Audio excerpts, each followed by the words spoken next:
अस्सलाम वालेकुम दोस्तों। कंटेक्सचुअल का मतलब है सियाकी या हालाई।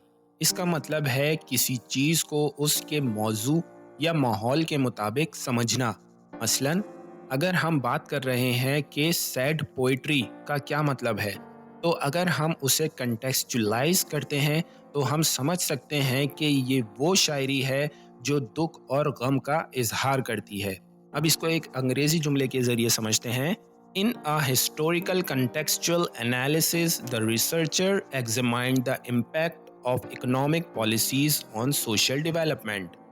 मतलब एक तारीखी हालात के तज्जिए में रिसर्चर्स ने समाजी तरक्की पर माली पॉलिसियों का असर देखा। तो दोस्तों, कंटेक्सचुअल का मतलब हुआ किसी चीज़ को उसके मौजू या माहौल के मुताबिक समझना। उम्मीद है आपको कंटेक्सचुअल का मतलब समझ में आ गया होगा। मिलते हैं नेक्स्ट वीडियो में। खुदा हाफिज़।